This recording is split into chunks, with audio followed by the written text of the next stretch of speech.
사회통합 프로그램 사전평가 신청 방법.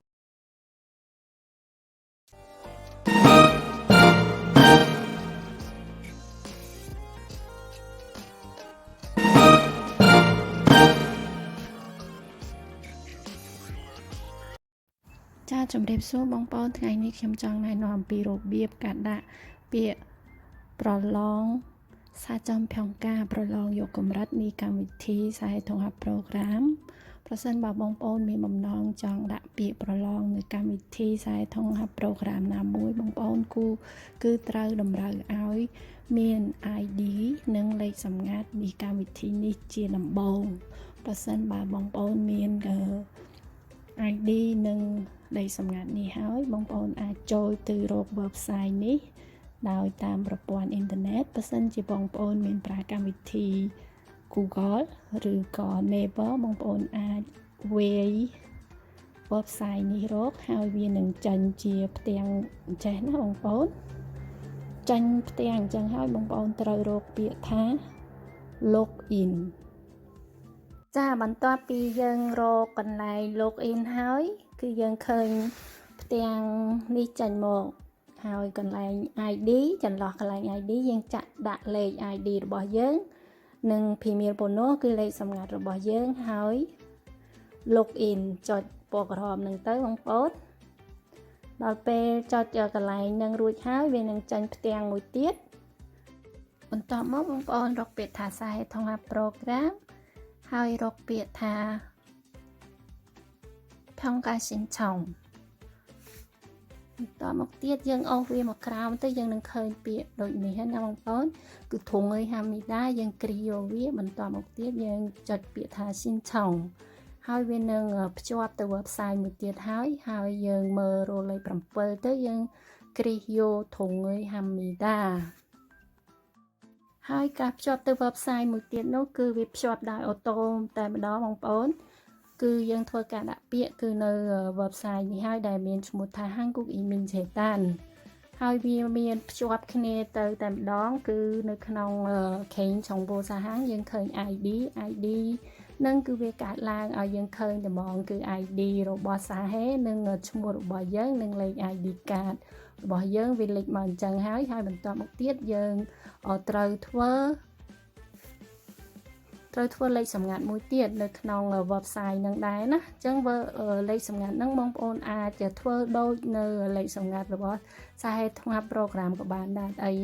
ដាក់ដូចគ្នាក៏បានដែរយើងកុំឲ្យច្រឡំគ្នាអញ្ចឹងយើងធ្វើដូចគ្នាទៅព្រោះអី ID វាដូចគ្នាស្រាប់អញ្ចឹងណាហើយអញ្ចឹងហើយយើងចូលទៅ website ហ្នឹងយើងចូលទៅ login វាភាសាទៀតបន្ទាប់មកគេឲ្យយើងបំពេញឲ្យ ID យើងមានស្រាប់ហើយលេខសម្ងាត់ដែលយើងធ្វើមកនោះយើងធ្វើវានោះយើងចុចវាមកហើយខ្ញុំចង់បញ្ជាក់មួយកន្លែងកន្លោនដែលគេឲ្យវាយអក្សរអង់គ្លេសហ្នឹងគឺវាបដូរអក្សរអង់គ្លេសវាបដូររាល់ពេលអញ្ចឹងណាបងប្អូន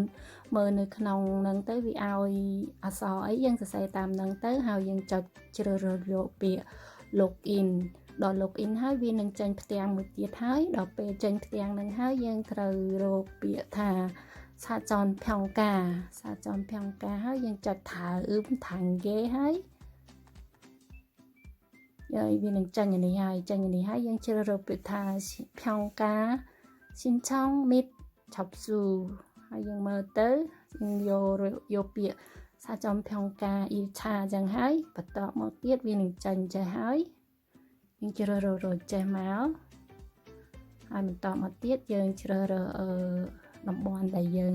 រស់នៅដែលត្រូវទៅប្រឡងរួចហើយវានឹងចេញជាព័ត៌មានរបស់ផ្ទាល់ខ្លួនរបស់យើងហើយដូចជា ID របស់យើងឈ្មោះនិងលេខ ID card បន្ទាប់មកទៀតហើយចំពោះទីកន្លែង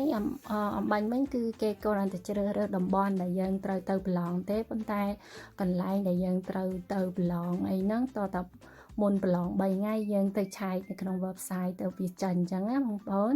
ហើយដល់ពេលនេះហើយយើងត្រូវបង់ប្រាក់ឲ្យគេបង់ប្រាក់ហ្នឹងនៅវាមានអាចបង់លេខ1តាមកាតទី2អាចបង់ដោយ បងដោយឲ្យគេកាត់អូតូនៅក្នុងសិភើកង់យើងតែម្ដងហើយលេខ3គឺខាសាំងខេចាហ្នឹងគឺយើងសុំលេខកង់គេចាំយើងផ្ញើឲ្យទៅតាមក្រោយឲ្យគេ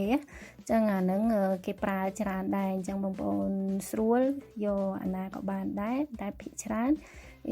ប្រើលេខ3ខាសាំងខេចាប៉ុន្តែសម្រាប់ខ្ញុំនៅពេលនេះខ្ញុំជ្រើសរើសលេខ1គឺឲ្យគេកោសដកពីកាតខ្ញុំហ្មងអញ្ចឹងណាហ្នឹងហើយឥឡូវយើងត្រូវជ្រើសរើសប្រភេទកាតរបស់យើងទី1យើងគ្រីសយកពីកន្លែងហើយលេខ2យើងជ្រើសរើសកាតដែលយើងឲ្យគេកាត់ហ្នឹងបន្ទាប់មកទៀតយើងចុចយកថើដល់បន្ទាប់មកទៀតគេឲ្យយើងបន្ថែមលេខកាតរបស់យើងហើយឬក៏លេខសម្ងាត់កាតអីហ្នឹងណាបន្ទាប់មកទៀតយើងយកពាក្យថាហាត់អ៊ីនហើយបន្ទាប់មកទៀតថា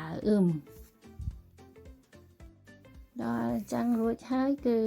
គេដកពីកាតជើងអីហើយវាជាការស្រេចហើយអញ្ចឹងយើងចុចយកខលជេទៅហើយការបង់លុយរបស់យើងគឺរួចស្រេចហើយវានឹងចាញ់មកចេះថាយើងបានដាក់ពាក្យជោគជ័យហើយណាបងប្អូនចាសម្រាប់ខ្ញុំដាក់ឲ្យគេកាត់លុយនៅក្នុងកាតខ្ញុំតែម្ដងអញ្ចឹងគឺវារួចរាល់អស់ហើយប៉ុន្តែបើសិនជាសម្រាប់បងប្អូនដែលគាត់ជ្រើសរើសអាលេខ3អាខាសាំងខេចាយើងសុំលេខកង់គេហើយយើងនឹងផ្ញើទៅឲ្យគេតាមក្រោយហ្នឹងបងប្អូនគូពេលផ្ញើរួចហើយកុំបងប្អូនត្រូវចូលទៅមើល website ទៅថាយើងនឹងបានដាក់លុយឲ្យគេរួចរាល់ហើយគេទទួលបាននៅអញ្ចឹងយើងត្រូវចូលទៅ website ហ្នឹង log in ហើយទៅរកពាក្យថា my page ហើយយើងនឹងឃើញហើយថាយើងដាក់ពាក្យជាប់បាន 100% នៅឬក៏មិនទាន់មិនវាមាននៅក្នុងហ្នឹងឯងព័ត៌មានយើងណាហើយណាមួយបងប្អូនត្រូវចូលទៅក្នុង my page ហ្នឹងដើម្បីទៅដកប្រកាន់ដៃពេលចិត្តទៅប្រឡងដល់យើងមានប្រកាន់ដៃទៅបានយើងអាចដឹងថាទៅប្រឡងនៅសាលាណាអីណាកន្លែងណាបានច្បាស់លាស់អញ្ចឹងណាអញ្ចឹងបងប្អូនត្រូវទៅដកប្រកាន់ដៃនៅកន្លែងហ្នឹងផងដែរហើយប្រកាន់ដៃហ្នឹងគឺមានជា form របៀបអញ្ចេះណាបងប្អូនគឺមានប្រភេទនៃការប្រឡងរបស់យើងឈ្មោះរបស់យើងវិធីកន្លែងអីនៅណាអញ្ចឹងណាចឹងយើងមើលតាមហ្នឹងទៅពេលយើងទៅប្រឡងយើងត្រូវមានកដាស់ហ្នឹងទៅអាចប្រឡងបានអញ្ចឹងកុំភ្លេចពី3ថ្ងៃមុនពេលប្រឡងបងប្អូនត្រូវទៅចូល website ហ្នឹងហើយទៅដកលិខិតហ្នឹងចាញ់មកណាបងប្អូនបើសិនជាអត់មានអាច print ចាញ់មកបានទេបងប្អូនគ្រាន់តែ down វាជារូបថតទៅហើយដាក់នៅក្នុងទូរស័ព្ទបងប្អូនទៅដល់ពេលយើងទៅប្រឡងបង្ហាញរូបហ្នឹងគេមើលបានណាចាឥឡូវការណែនាំនៃការដាក់ពាក្យប្រឡងយកកម្រិតគឺជាប់ដោយសពគ្រប់ត្រឹមហ្នឹងហើយណាបងប្អូនបើសិនបើបងប្អូនធ្វើតាមហ្នឹងទៅបើសិនបើធ្វើមិនកើតឬក៏តាក់នៅកន្លែងណាអាចសួរមុខខ្ញុំក៏បានដែរហើយសូមកុំភ្លេចជួយ like YouTube និងជួយ share YouTube ផងណាបងណា KLL 749ណាបងប្អូនចាអរគុណសូមឲ្យមានសំណាងល្អនិងប្រឡងបានជាប់ណា